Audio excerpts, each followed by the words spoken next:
October 24, 1982. County Galway, Ireland. She pounded on the cold stone wall. Her hands were raw. Her voice was hoarse from screaming. The wooden door didn't budge. Down the hall, soft footsteps echoed. A key turned. An nun entered, holding a bowl. No water.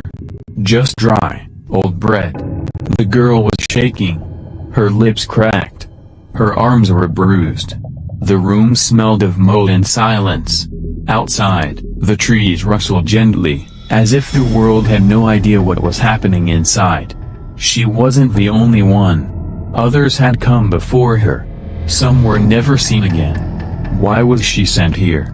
What did she do wrong? And how could this happen in a place of God? This really happened. You can find the facts yourself. Subscribe to @Unbelievable True Story, because monsters don't live in movies. They live in holy places. And the next story might be about someone just like you. January 6, 2001. Dublin, Ireland. 3:22 a.m. The convent stood silent under the black sky. Thick stone walls. Tall iron gates. No cars. No voices. Just the soft rattle of trees in the wind. Inside, the halls were colder than the air outside. Candles flickered weakly along the long corridor. Crucifixes lined the walls. A smell of dust, old wood, and something else, something rotten, hung in the air. In room 3, someone was whispering prayers. But they were not quiet like peace. They were quiet like fear. Her name was Mary Ann O'Donnell. She was 27. And she was locked inside. Mary Ann was born in a small village outside Cork. She was the second of 5 children. Her family was poor, but proud. Devout. Irish Catholic to the bone. At 16, she joined a religious program for troubled girls, called Sisters of Grace. It was run by a local convent in Galway. Everyone thought it was a blessing. Girls were told they'd be healed there, forgiven, trained to serve God. But not many ever returned home. The convent had strict rules. No phones. No letters. No outside visits except on Christmas. The girls were to confess every sin, every night. They were punished for lies. Punished for pride. Punished for disobedience. Mary Ann had questions. She was smart. Curious. But questions weren't allowed. And when she refused to repent for feelings she didn't understand, feelings of anxiety, of self-doubt, of fear, the sister said she was possessed. That's when the treatments began. The nuns didn't call it torture. They called it purification.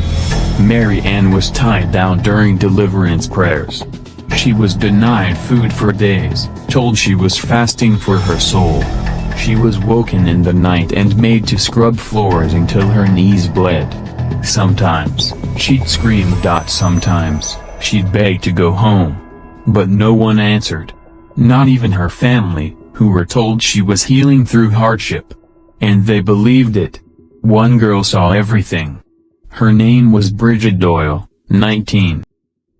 She had arrived a year before Mary Ann and learned to survive by staying silent. But something about Mary Ann shook her. She was always smiling at first, Bridget would later say in a hidden interview. Even when she was crying, she smiled. Like she still believed they could help her. Then, Mary Ann stopped smiling. And the bruises began to show. On January 6th, Bridget was on night cleaning duty when she heard something, a loud slam, a door, soft footsteps, then breathing, hard, heavy, panicked. She turned a corner and saw Mary Ann, barefoot, shaking, bleeding from the wrist, trying to open the side exit. "It's locked," she whispered. "Everything's locked." Bridget took a step forward. But before she could say anything, they came. 3 nuns. Dressed in black. No words. No prayer. They grabbed Mary Ann by the arms and dragged her down the hallway. Bridget never saw Mary Ann again. She heard things that night. Crying. Then silence. Then the chapel bell rang once, an old signal that someone had returned to grace. But Mary Ann never came back to her room. By morning, her bed was stripped. Her name was removed from the church. And no one said her name again. Bridget knew what that meant. So did the other girls. It took 5 months before Mary Ann's family got any notice. A short letter. Handwritten. No return address. We regret to inform you that your daughter Mary Ann passed peacefully in the care of the Lord. We extend our prayers to you and your family. The death certificate listed the cause as sudden heart failure. But there was no doctor's signature. No hospital record. No funeral. No body. Her parents drove to the convent. Demanded answers. But the gates were shut. And a sign posted read, "Private property." By order of the diocese. The church said the matter was handled internally. That Mary Ann had struggled with mental illness. That she died during a period of spiritual healing. They advised the family to grieve with grace. But her mother didn't believe it. She was scared, she told reporters later. She called us the month before. She said something was wrong. We didn't listen. The story might have died there. But in 2004, a journalist named Fiona Hayes from the Irish Examiner received an anonymous tip. It was a letter. From inside the convent. She didn't die of the heart. She died of the hands. Please find the truth. There are more like her. Hayes began digging. Slowly. Carefully. Risking everything. What she found opened the gates to one of the darkest secrets in Ireland's religious history. This is a real story. Every fact you hear is public. You can check it yourself. If real-life mysteries leave you breathless, subscribe now to @UnbelievableTrueStory. Because the next truth we uncover might hit even closer to home. Fiona Hayes wasn't new to scandal. She had covered corruption in Parliament and exposed abuse in foster homes. But this was different. The convent was tied to one of Ireland's most powerful religious orders, the Sisters of Grace. Protected by the church. Backed by politicians. Untouchable. But the letter haunted her. She didn't die of the heart. She died of the hands. Fiona started small, interviewing former staff, digging through old public records, visiting the village where Mary Ann was born. And the deeper she went, the colder it got. She asked the local health board for Mary Ann's medical records. They had none. The parish registry, where deaths were traditionally logged, had no record of Mary Ann O'Donnell's burial. Even stranger, her file from the Sisters of Grace archives had been misplaced. Fiona knew what that meant. Someone had buried the truth, along with Mary Ann. Then Fiona found Bridget Doyle. She was now 22, living in London under a different name. It took Fiona months to convince her to speak. But when she did, everything changed. They broke her, Bridget whispered, her voice trembling. Piece by piece. She wasn't crazy. She wasn't violent. She just wouldn't confess what they wanted. They said her mind was sinful. That she was impure. That she had demons. The last night, they tied her down. One of them had a Bible. The other had something else. A belt. She was bleeding. She begged them to stop. Bridget looked away. She was still alive when I last saw her. In October 2005, Fiona published the first article, Tragedy Behind Convent Walls, The Disappearance of Mary Ann O'Donnell. The story exploded. Public outrage swept the country. Protesters stood outside the convent gates with signs reading, "Where is Mary Ann?" and "Faith is not fear." Families of other missing girls came forward. Stories poured in, some too painful to print. One mother said her daughter was buried in the convent garden. Another said she got a similar letter, one that said passed peacefully but offered no grave, no goodbye. Under pressure from the media, the Gardaí, Irish police, launched a formal investigation. At first, it went nowhere. The convent refused entry. The church cited religious sanctuary. But with mounting public pressure, a court order was finally issued. On February 19, 2006, police entered the grounds of the Sisters of Grace. What they found was worse than anyone imagined. Behind the convent was a walled-off section of overgrown land. Dozens of unmarked graves. No tombstones. No crosses. Just broken soil and silence. Investigators exhumed 5 bodies. All female. All young. One was missing teeth. Another had healed fractures on both wrists. A third had signs of starvation. And one matched Mary Ann's DNA, confirmed by her family through samples kept from her childhood. It was her. Mary Ann O'Donnell had been buried in secret. Without a death record. Without a coffin. Without her name. April 2006. Dublin. Outside the now sealed convent, crowds continued to gather. Flowers were left at the gates. Candles burned night and day. Photos of the lost girls, some black and white, some faded by years, were taped to the rusting iron bars. In the center of them all was Mary Ann. Her face. Her name. Her story. But Fiona Hayes knew the story wasn't finished. Not yet. Her investigation had uncovered the bodies. The secrets. The cover-up. But one question remained unanswered. Why? Why had the Sisters of Grace created this hidden institution of cruelty? Why were girls like Mary Ann chosen? And how had the Church, supposed to be a beacon of hope, allowed it to happen? To answer that, Fiona had to go back further. 1947. County Mayo.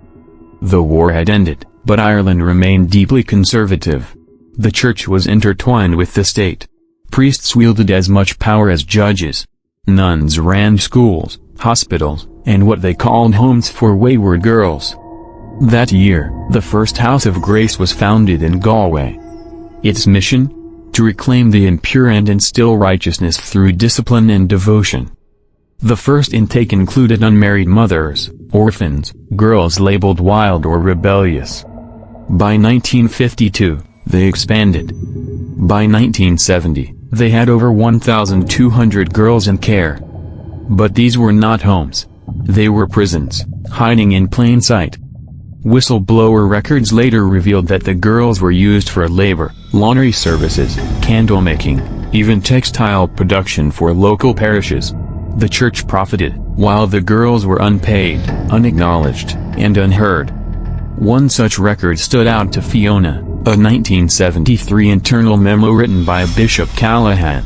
It read, "Some souls must be broken to be saved. The sisters act not in cruelty but in divine responsibility." It sent a chill through Fiona's spine. And then she saw the name at the bottom of the page. Agnes Marie. The same nun convicted in Mary Ann's death. But what disturbed Fiona more was the list attached, a roster of new entries in 1973. One of the names? Catherine Hayes, age 16. Fiona frows. It was her mother. Fiona never knew her mother had been sent to the Sisters of Grace. She grew up in a small, tiny home in Waterford. Her mother, Catherine, was strict but kind. Always had a rosary nearby. Always prayed before bed. But she never spoke about her past. Fiona called her that night. "Did you ever know anyone at the Sisters of Grace?" There was a long pause. Then her mother said, "I don't talk about that place. I need to know." Fiona pressed. "For Mary Ann. For the others." Another pause. Then a quiet voice. "They said I sinned. That I had thoughts I couldn't explain. I wasn't like the other girls. I didn't laugh at boys. I liked quiet books. They said that meant I had the devil in me." Fiona's throat tightened. "I was there for 16 months, Catherine continued. "They made me scrub every inch of that chapel. I wasn't allowed to speak for weeks at a time. When I cried, they called it rebellion. When I stayed silent, they said I was hiding demons." "Did they hurt you?" Catherine didn't answer. But Fiona didn't need her to. Some truths are too painful to say aloud. The next morning, Fiona drove to Galway. She had a new lead, a nun who had left the order in 1998. Her name was Sister Bernadette Mullen. She agreed to meet. They sat across from each other in a quiet tea room, steam curling up from 2 cups of tea. Sister Bernadette looked tired. Eyes rimmed and red. Wrists wrapped in an old wool sweater. "I stayed quiet too long," she began. "I was 17 when I joined. They told me it was the highest calling. That I'd be saving souls." She looked down. But it wasn't salvation. It was control. She spoke of how the girls were assigned numbers instead of names. How they were denied eye contact. How every confession was written down and stored in a black book hidden in the chapel altar. They made us believe we were God's hands. But we weren't healing. We were hurting. Fiona asked about Mary Ann. Sister Bernadette nodded. She was different. Brave. She refused to break. And that scared them. "Who gave the orders?" Fiona asked. Bernadette's face changed. "They came from above. Higher than Agnes Marie. Even higher than the local bishop." Fiona leaned forward. "Who?" The nun whispered one name. Cardinal Donnellan. May 2006. Dublin, Ireland. Cardinal Thomas Donnellan. He was once the golden son of the Irish Catholic Church, well-spoken, charismatic, and deeply respected. For over 30 years, he oversaw religious institutions across Ireland, including the Sisters of Grace. To most, he was a man of deep devotion. But behind the cathedral doors, behind the vestments and incense, there were whispers. That he protected secrets. That he moved people around when scandals got too close. That he signed off on silence. Fiona Hayes had heard his name before, but never in direct connection with the convent. Now, Sister Bernadette had confirmed it. He visited once every year, she told Fiona. And before he came, everything changed. The girls were hidden. The halls were clean, spotless.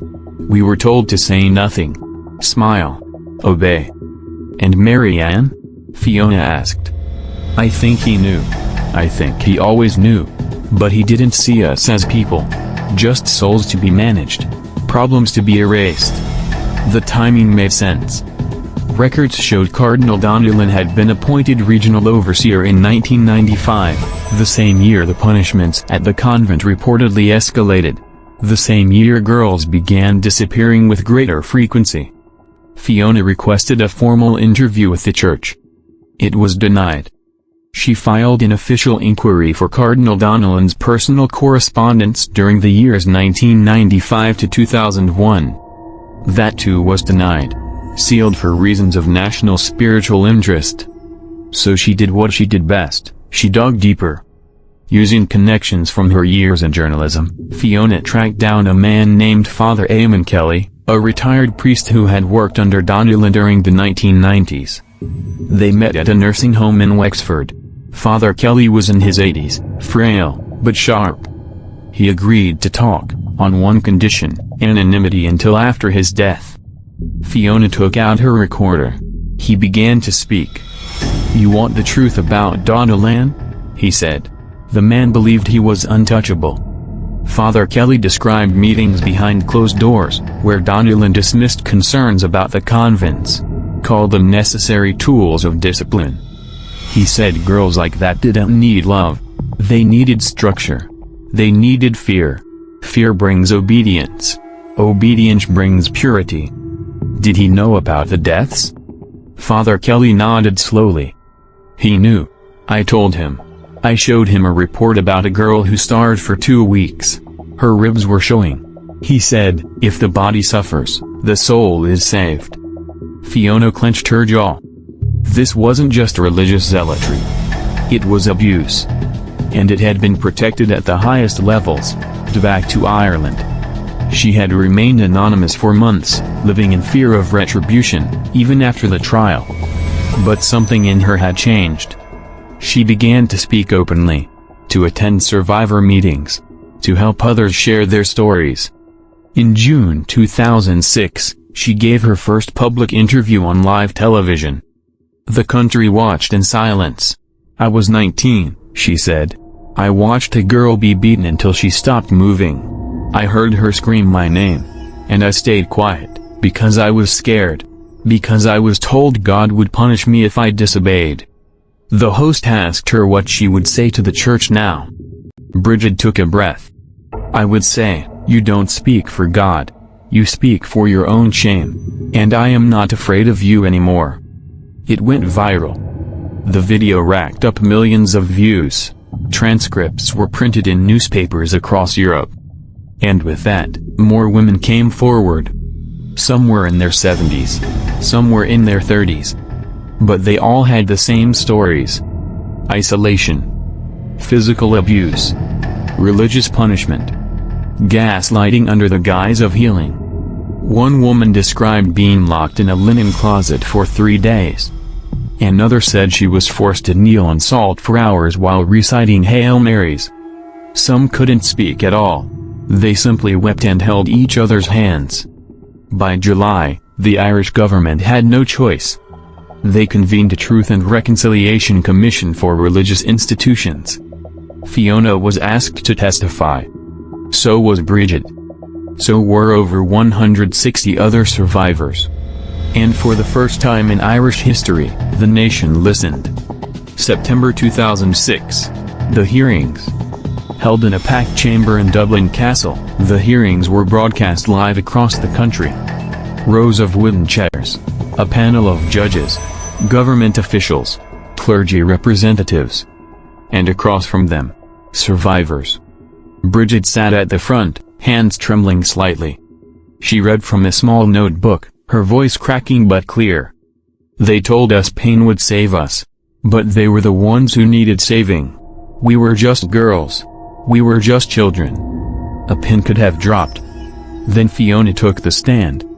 She described her investigation, the letters, the graves, the testimonies. She ended with a photo of Mary Ann O'Donnell, aged 14. This girl, she said, was not lost. She was taken. And I believe there are more. We need every record, every name, every truth. The panel agreed. A vote was held. Unanimous. The church was ordered to unseal all records related to the Sisters of Grace from 1950 to 2001. What was found next would shake the world. October 2006. Unsealed archives. Boxes upon boxes. Thousands of handwritten records. Each one stamped with a red wax seal and stored in the basement of the Diocesan Archive in Limerick. Fiona was granted special access as a lead investigator. Inside, she found horror after horror. Subject 47, refuses to confess attraction to other girls. Recommend fasting and spiritual binding. Subject 212, caught writing letter to mother. Punishment administered with leather strap. Subject 154, attempted escape. Returned bruised. No formal report filed. Subject 173, found unresponsive. Administered final rites. Buried behind East Garden. Buried. Fiona counted 23 individual entries that ended with the word buried. No death certificates. No causes of death. No investigations. Just quiet paperwork. Cold. Calculated. And all of it signed by high-ranking clergy, including Cardinal Donnellan. She published a new exposé. The Paper Trail to Hell, inside the archives of the Sisters of Grace. The backlash was immediate. The Vatican issued a statement expressing deep regret. The Irish government launched new criminal investigations. Cardinal Donnellan, now retired and living in Italy, was summoned for questioning. But he refused. Claimed diplomatic immunity as a senior religious figure. And then, he vanished. Some say he returned to Rome. Others say he was hidden by the church. To this day, his exact location remains unknown. November 2006. Mary Ann's Memorial. A vigil was held in Cork. Hundreds came. Fiona stood beside Mary Ann's mother, who now walked with a cane and kept a photo of her daughter tucked in her coat pocket. A plaque was unveiled. It read, "In memory of Mary Ann O'Donnell and all the daughters silenced by faith distorted. We remember you. We speak for you. We will never forget you." People wept openly. Bridget laid a single white rose on the memorial stone. Then looked up at the sky. "She's free now," she whispered. And for the first time in years, she smiled. December 2006. The last dig. The grounds of the Sisters of Grace Convent, once a sanctuary of supposed purity, had been permanently closed. A chain-link fence circled the perimeter, with faded signs warning, "Private property. No trespassing." But now, under court order, those grounds had become a crime scene. Armed with ground-penetrating radar and forensics experts, a full-scale excavation began near the East Garden, the same garden where Fiona had found her lone cross nearly a year earlier. They worked through the winter cold. Mud froze on boots. Wind lashed against the side of the convent's crumbling walls. And then, at exactly 2:17 p.m. on December 4, 2006, they found her. The remains of a young girl, curled in a fetal position. Her arms bent protectively over her face. The forensic tag read: Body number 1. Estimated age, 14. Cause of death, blunt force trauma. She was found less than 10 meters from where the sisters had their herb garden. Investigators kept digging. Within 5 days, they had uncovered 7 more bodies. All female. All aged between 13 and 18. No caskets. No grave markers. Just shallow earth, pain, and silence. The media erupted. What had started as one woman's whispered memory had become a mass grave of institutional abuse. The government issued a national apology. Prime Minister Aidan Larkin addressed the country. "We failed our daughters. We handed them over to wolves wrapped in wool. And for that, we beg forgiveness, not only from them, but from every generation that let this happen." Church leaders, backed into a corner, released a statement of profound sorrow, yet still avoided the word murder. But the people knew what it was. It wasn't discipline. It was death. The trial that never came. As Ireland mourned, one question remained. Where was Cardinal Donnellan? Interpol issued a warrant. His diplomatic immunity was challenged in international court. But he was gone. Rumors swirled. Some said he was living in a private villa in Tuscany under Vatican protection. Others claimed he had changed his identity, living among monks in a remote Eastern European monastery. A whistleblower inside the church sent Fiona an anonymous email. "He has been taken out of reach. He will never stand trial. They are protecting him, because if he falls, the whole house crumbles." Fiona didn't sleep for 3 days after reading it. There would be no justice for Mary Ann through courts or confessions. But there would be something greater. Truth. Exposure. Legacy. January 2007. The Ghosts of Grace. Fiona Hayes published her final book. The Ghosts of Grace, The Untold Crimes of the Sisters Convent. It became an international bestseller. Rights were optioned for film. Universities used it in ethics and journalism classes. But Fiona wasn't chasing fame. She was chasing remembrance. Every chapter ended with the name of a victim. Every photo caption included the words, "This girl was real. This pain was real." In the final chapter, Fiona wrote, "They tried to bury her. But she grew into a story they could not contain. And now, every time you speak her name, Mary Ann lives again." 5 years later. April 2012. A new center opened in Dublin, the Mary Ann O'Donnell Foundation for Girls. Its mission, to protect young women from institutional abuse, to support survivors, and to ensure that what happened at the convent never happens again. Bridget Doyle was there, now a board member. She had aged, gracefully, like someone who had earned every single wrinkle. She walked through the halls of the center, passing young girls with books, therapists with warm smiles, and sunlit rooms filled with music and color. And she stopped at one plaque on the wall. It read, "For the girl who was never supposed to be remembered, now remembered forever." She touched it gently. A tear rolled down her cheek, but this time, it was not for grief. It was for peace. Fiona, too, had changed. She rarely gave interviews now.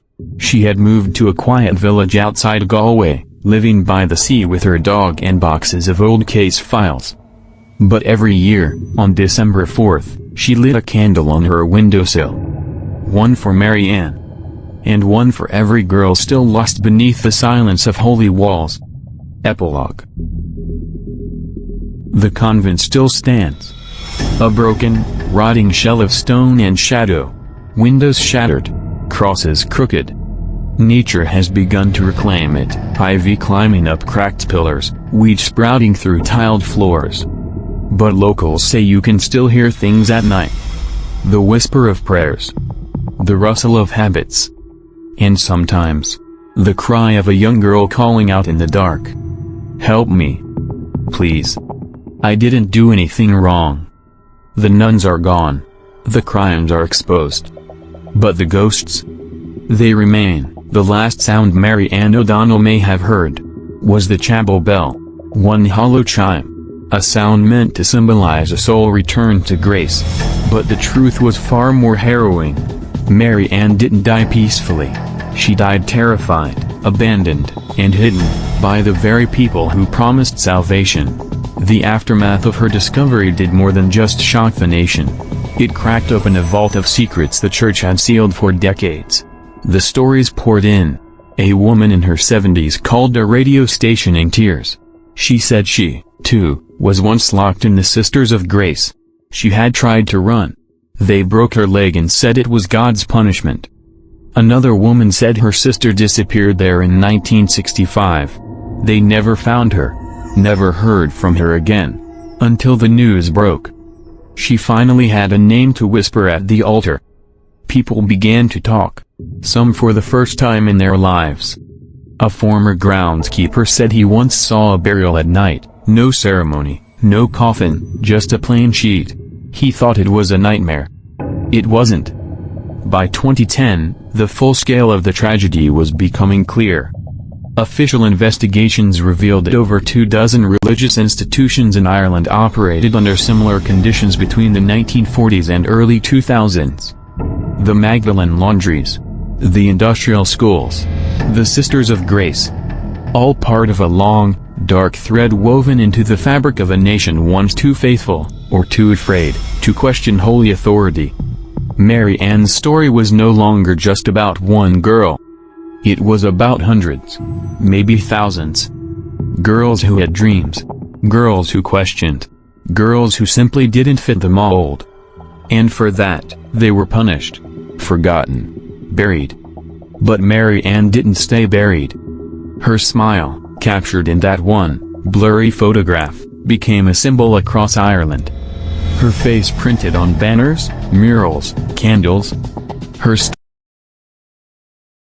story taught a nation that silence, no matter how sacred, must never come before justice. In 2022, the Irish Parliament passed the Faith Institutions Accountability Act, mandating full transparency, state oversight, and unrestricted survivor access to records. It was too late for Mary Ann. But not for those who lived. Bridget Doyle, once the silent girl who survived, now speaks at schools and universities. She founded the Mary Ann Project, an organization providing legal and psychological support for survivors of institutional abuse. She doesn't speak with rage. She speaks with resolve. Because she remembers what silence cost. If you think this story is too dark to be true, research it yourself. Every name, every date, every place you've heard, it's all public. All real. This isn't horror fiction. This is history.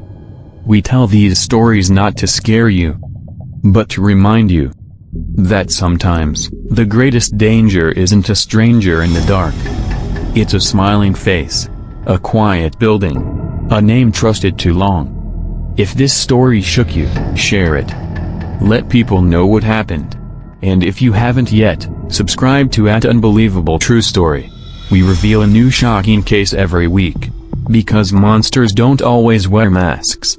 Sometimes, they wear crosses. And the next story might be about someone just like you.